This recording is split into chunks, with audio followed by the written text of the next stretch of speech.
السلام علیکم. Bat science قاری طرف آن کلاس کے حصے میں یہ میرا اردو کا ساتواں لیکچر ہے. میرا نام محمد نعیم ہے. آج ہم حصہ نظم سے نظم نعت پڑھیں گے.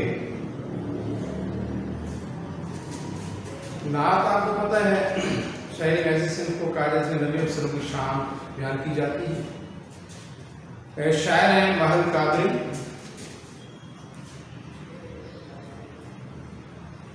ماہر قادری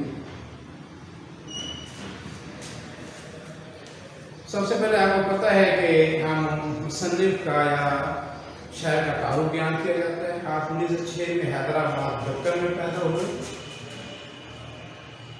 دکن آپ کو پتہ ہے بڑے صغیر میں یہ تیسری بڑی سطح مرتفع تھی. یہاں کا جو والد ہے اس کو نظام دکن کہا جاتا تھا. اکثریت ہندوؤں کی تھی لیکن نظام کا جو والد تھا اس کو نظام کہا جاتا. اصل نام ان کا منظور حسین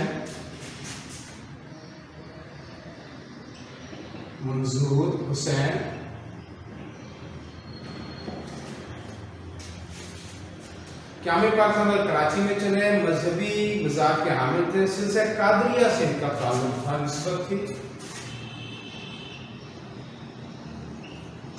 سلسلہ قادریہ اس وجہ سے قادری کہا جاتا ہے. قادری کہا جاتا ہے. شاعری کو وراثت ملی. نظم اور نثر دونوں پہ ان کو مکمل عبور حاصل تھا. نظم اور نثر دونوں, نظم اور نثر دونوں میں عبور حاصل تھا. اور عاشق رسول تھے. ایک مشاعرے کے دوران مکہ میں ان کا انتقال ہوا تھا. تو یہ تو مصنف کا شاعر کا مختصر تعلق تھا. اب ہم اس کا پہلے خلاصہ بیان کریں گے نظم کا, نعت کا, تاکہ آپ کو پتہ چل جائے کہ اصل میں شاعر اس میں کیا کہنا چاہ رہا ہے.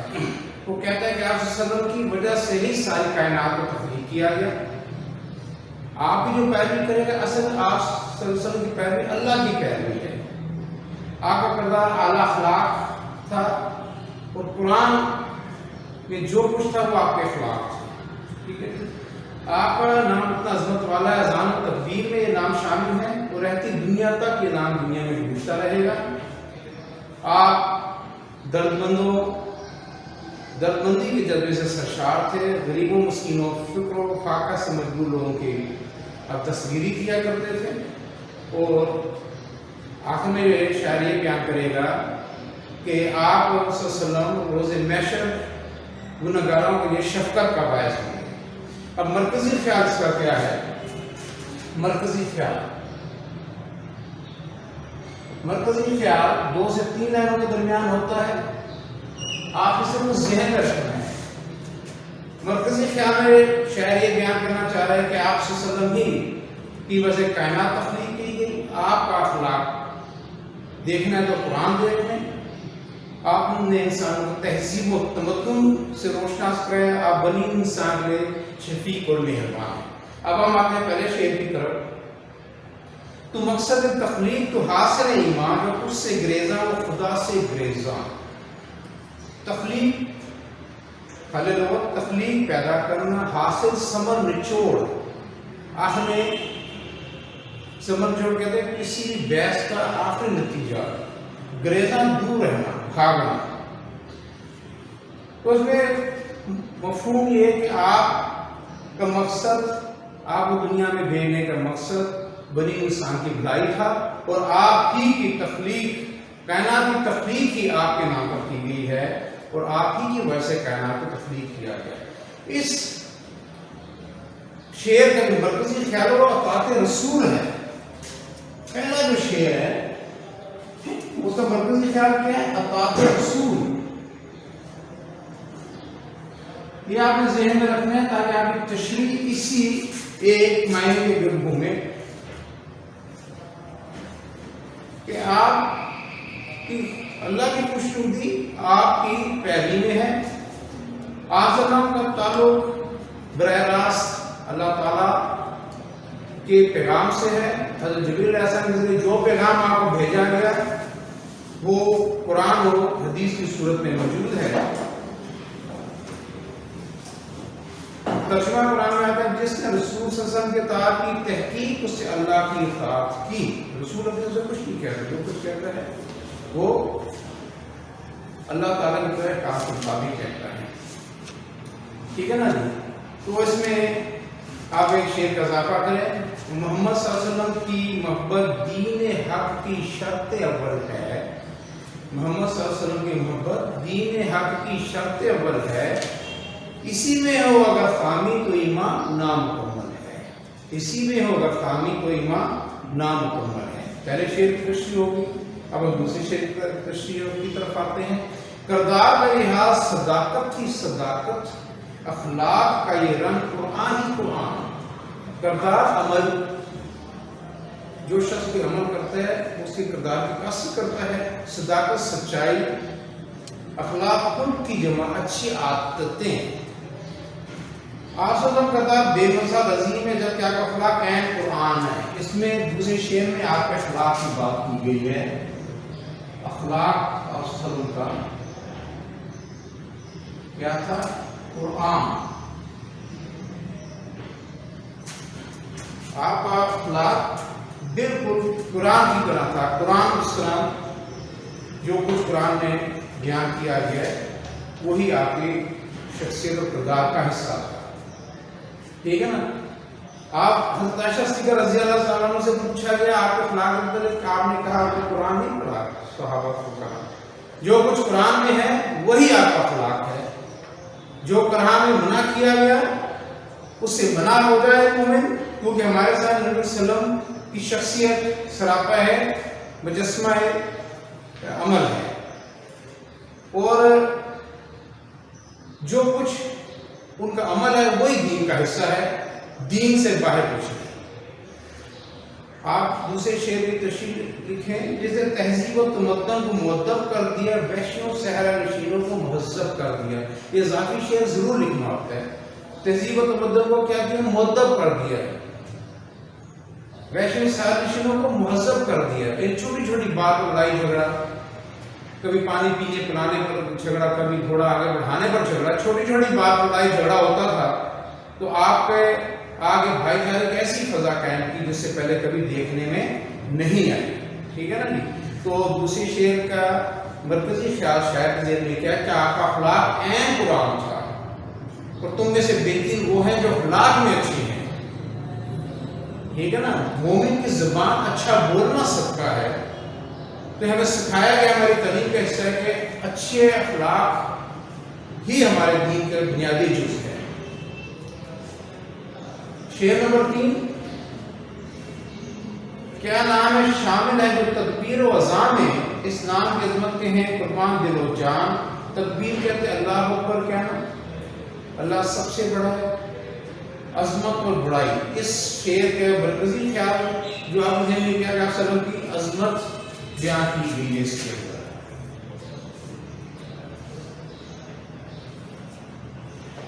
عظمت بیان کی گئی ہے. ٹھیک ہے نا جی. آپ کی بڑائی بیان کی گئی ہے، بزرگی بیان کی گئی ہے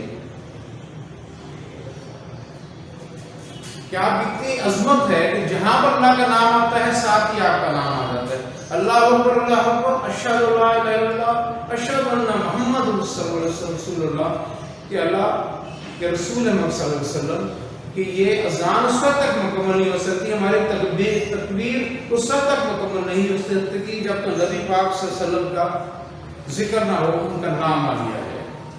تو اس میں آپ کی اللہ تعالیٰ نے آپ کی عظمت بیان کی گئی ہے. پھر قرآن میں آتا ہے بلند کیا ہم نے آپ صلی اللہ علیہ وسلم کے لیے، ہم صلی اللہ علیہ وسلم کا ذکر مبارک، آپ صلی اللہ علیہ وسلم کا ذکر مبارک بلند کیا. بلند کرنے سے مراد یہ کہ عظمت اور بڑائی بیان کی ہے. ہر مسلمان کے دل میں آپ کی عظمت کا ہونا ضروری ہے، محبت کا ہونا ضروری ہے. ٹھیک ہے نا جی. اور اس وقت تک مطلب مسلمان نہیں ہو سکتا جب تک وہ گواہی نہ دے اللہ کی کبریائی کے ساتھ ساتھ نہیں کوئی معبود سوائے اللہ کے، اور آپ صلی اللہ علیہ وسلم اللہ کے رسول ہیں. ہمارا دین اس وقت تک مکمل نہیں ہو سکتا جب تک ہم یہ مکمل طور پر یہ بات نہ کر سکیں. ٹھیک ہے نا جی. اور اس میں یہ بیان کیا جا رہا ہے کہ آپ کا نام اللہ کے نام کے ساتھ تقریباً غزال میں بھی ساتھ ہے اور کلمے میں بھی ساتھ ہے. ٹھیک ہے. نمبر 4، اشکوں سے تیرے دین کی کھیتی ہوئی سیراب، فاقوں نے تیرے دہر کو بخشا سرو ساما. اشک آنسو کہتے ہیں، سراب پانی دینا، سرسب کرنا، دہر زمانہ کہتے ہیں. ٹھیک ہے نا. اس میں اس شعر کا مفہوم یہ ہے کہ آپ کا اللہ کے آگے گڑ گڑانا، تنہائی ملاقات ہو کے اپنی امت کے لیے شفاعت مانگنا. جب جنگ بدر ہوئی ہے تو آپ سارا سجدے میں گر کے اللہ تعالیٰ کے حضور گڑگڑاتے رہیں کہ یا اللہ یہ مٹھی بھر مومنوں کی اگر تو دستگیری نہیں کرے گا تو مشکل ہو جائے گا تیرا نام لینے والا کوئی. ان مٹھی بھر مسلمانوں کی دستگیری کر دے تاکہ تیرا نام دنیا تک قائم رہے. جیسے کھیت کو سراب کیا جاتا ہے پانی سے، ہمارے دین کی کھیتی کس سے سراب ہوئی؟ اشک محمد سے. محمد صلی اللہ علیہ وسلم کے اشکوں سے سراب ہوئی ہے. ٹھیک ہے نا. تو اس میں اس شعر کے اندر بیان کیا کہ کھیتی کا شداب ہونا ہمارے دین کا سربلندی.